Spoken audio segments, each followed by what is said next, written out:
واللہ ما طلعت شمس ولا غربت الا وانت فی قلبی ووسواسی. کنڈیشن کا میرا کون ہوگا؟ اے میرے معبودوں کو میرے عرش کا سایہ ہوگا. چنانچہ ایک حدیث مبارکہ میں 7 بندے آتے ہیں جو عرش کے سائے کے نیچے ہوں گے، اور بہت سی اور حدیثوں میں بھی ایسے بندوں کا تذکرہ ہے.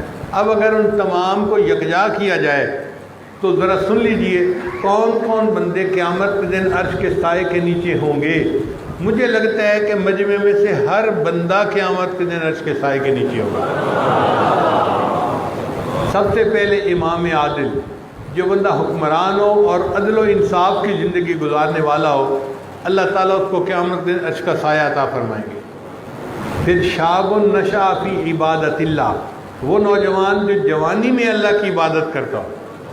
اب اس مجمع میں مجھے لگتا ہے آدھا مجمع تو عرش کے سائے کے قابل بن جائے گا، کیونکہ نوجوان گرم خون آج بھی آپ دیکھیں سنتیں سجا کے اللہ کے سامنے اس کی بخشش اور رحمت لینے کے لیے یہاں آیا بیٹھا ہے.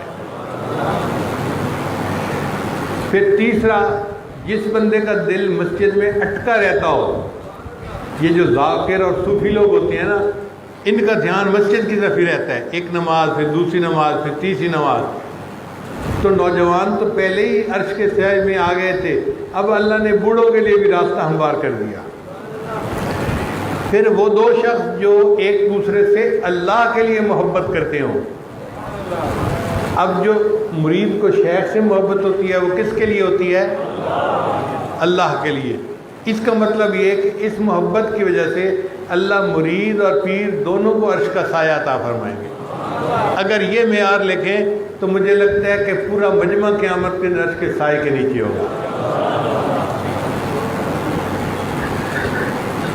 پھر نبی علیہ السلام نے فرمایا جو بندہ اللہ کے راستے میں صدقہ کرے اور کسی کو پتہ نہ چلے، دائیں ہاتھ سے صدقہ کرے کہ بائیں ہاتھ کو پتہ نہ چلے، وہ بھی عرش کے سائے کے نیچے ہوگا. پھر وہ بندہ جو تنہائی میں بیٹھ کر دعا مانگے اور اللہ کے خوف سے رو پڑے. کتنے مرد کتنی عورتیں ایسی ہیں ظاہرہ غفلت کی زندگی ہو جاتی ہے، گناہ کا ارتکاب ہو جاتا ہے، مگر کبھی نہ کبھی ایسا وقت ضرور آتا ہے نماز کے بعد، تہجد کے بعد، دن میں، رات میں بندے کا دل بھر آتا ہے اور بندہ ہاتھ اٹھا کر اللہ کے سامنے دعا مانگتے ہیں اور آنکھوں میں آنسو آ جاتے ہیں.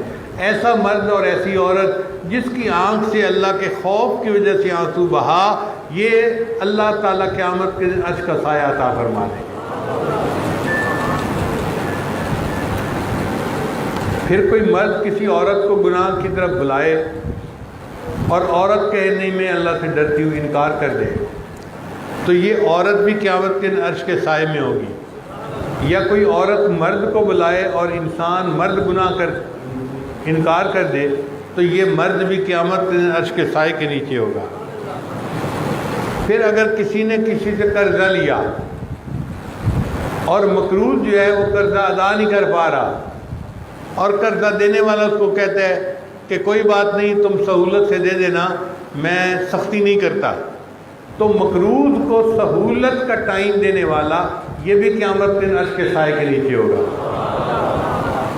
غریبوں کے لیے تو اللہ نے راہ ہموار کیا ہی تھا، امیروں کے لیے بھی راستہ ہموار کر دیا. پھر جو بندہ تجارت میں سچ بولتا ہے تو سچ بول کر تجارت کرنے والا بندہ بھی قیامت کے دن عرش کے سائے کے نیچے ہوگا. پھر رات کے اندھیرے میں جو بندہ مسجد میں چل کے جاتا ہے فجر کی نماز کے لیے، عشاء کی نماز کے لیے، یہ بندہ بھی قیامت کے دن عرش کے سائے کے نیچے ہوگا.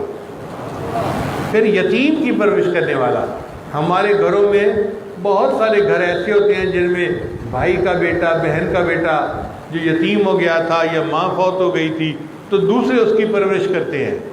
یتیم کی پرورش کرنے والا بندہ یہ بھی قیامت کے دن عرش کے سائے کے نیچے ہوگا. پھر جس بندے کی طبیعت ہوگی نا جلدی معاف کرنے کی، کہ دوسرے سے غلطی ہو گئی، وہ غصہ نہیں کرتا، جلدی معاف کر دیتا ہے، تو حدیث مبارکہ میں آتا ہے جو دوسروں کو دنیا میں جلدی معاف کرتا ہوگا اللہ اس کو قیامت کے دن جلدی معاف فرمائیں گے اور اس کو عرش کا سایہ عطا فرمائیں گے. پھر کچھ لوگ ہوتے ہیں جو رشتہ داریوں کا بڑا خیال رکھتے ہیں، ماموں، چچا، پھوپھی، رشتہ داری جو قریب کی ہوتی ہے، خون کی رشتہ داری، ان سے تعلق بنا کے رکھنا، اس کو صلہ رحمی کہتے ہیں۔ تو صلہ رحمی کرنے والے بندے کو بھی اللہ تعالیٰ قیامت میں اس کا سایہ عطا فرمائیں گے۔ پھر جو بندہ اپنے لیے پسند کرے وہی دوسرے مسلمان بھائی کے لیے پسند کرے، اللہ اس کو بھی قیامت دن عرش کا سایہ عطا فرمائیں گے۔ وہ بیوہ عورت جو چاہے تو دوسرا نکاح کر سکتی ہے، شادی کر سکتی ہے، مگر بچے چھوٹے ہیں اور وہ سوچتی ہیں کہ میں شادی کر لوں گی، میرے بچے رول جائیں گے، ان کو کوئی نہیں دیکھنے والا ہوگا، وہ بچوں کی خاطر شادی نہیں کرتی، اس بیوہ عورت کو بھی اللہ قیامت دن عرش کا سایہ عطا فرمائیں گے۔ پھر وہ بندہ جو اللہ کے راستے میں جاگا، رات اس نے جاگ کر گزاری یا رات کا کچھ حصہ جاگ کر گزارا، اس کو اللہ کے راستے میں جاگنے کی وجہ سے اللہ قیامت کے دن عرش کا سایہ عطا فرمائیں گے۔ ایک بندہ جو رشوت نہیں لیتا، افسر ہے مگر رشوت نہیں لیتا، رشوت نہ لینے کی وجہ سے اللہ اس کو عرش کا سایہ عطا فرمائے گا۔ ایک بندہ کاروباری ہے مگر سود کا کام نہیں کرتا، تو سود کو چھوڑنے کی وجہ سے اللہ اس کو عرش کا سایہ عطا فرمائیں گے۔ ایک بندہ غمگین ہے تو دوسرا بندہ دیکھتا ہے کہ بڑا غمگین ہے، وہ اس کا تھوڑا سا تسلی دے دیتا ہے، دو بول دیتا ہے تاکہ اس کا غم ہلکا ہو جائے۔ جو غمگین کا غم دنیا میں ہلکا کرے گا اللہ اس کو بھی قیامت دن عرش کا سایہ عطا فرمائے گا۔ اب آپ بتائیں کہ کتنی عورتیں، مائیں، بہنیں، وہ تو سیدھی عرش کے سائے کے نیچے۔ کون ہے جو بھائی کو غمزدہ دیکھے اور بہن تسلی نہ دے، بیٹے کو غمزدہ دیکھے اور ماں تسلی نہ دے، باپ تسلی نہ دے؟ یہ اللہ تعالیٰ کی طرف سے کتنی رحمت ہے کہ میرے محبوب کی امتی سارے کے سارے ایئر کنڈیشن کمرے میں جائیں، ان کو تو قیامت کے دن کی دھوپ کا اثر ہی نہ لگے۔ جیسے پہلے وقتوں میں مائیں دعا دیتی تھی نا، بیٹا تینوں تے تتی واہ بھی نہ لگے، گرم ہوا بھی نہ لگے۔ اللہ کا ایسا ہی معاملہ ہے۔ اللہ فرماتے ہیں میرے محبوب صلی اللہ علیہ وسلم، میں آپ کے امتیوں کو قیامت کے دن گرم ہوا بھی نہیں لگنے دوں گا، میں ان کو عرش کا سایہ عطا فرما دوں گا۔ پھر حدیث مبارکہ میں آتا ہے کہ جو شخص سنت کو زندہ کرے گا، جتنے نوجوان جوانی میں چہرے پہ سنت کو سجاتے ہیں، یہ سنت کو زندہ کرنے والے لوگ ہیں، اس عمل پر اللہ ان کو قیامت کے دن عرش کا سایہ عطا فرمائے گا۔ اور پھر آخری چیز نبی اسلام نے فرمایا، جو بندہ مجھ پر کثرت کے ساتھ درود شریف پڑھتا ہوگا، اس عمل کی وجہ سے اللہ اس کو عرش کا سایہ عطا فرمائے گا۔ ایسے لگتا ہے کہ اللہ تعالیٰ نے اس امت کے ساتھ رحمت کا خاص معاملہ کیا اور اپنے محبوب صلی اللہ علیہ وسلم کی رحمت للعالمین کے صدقے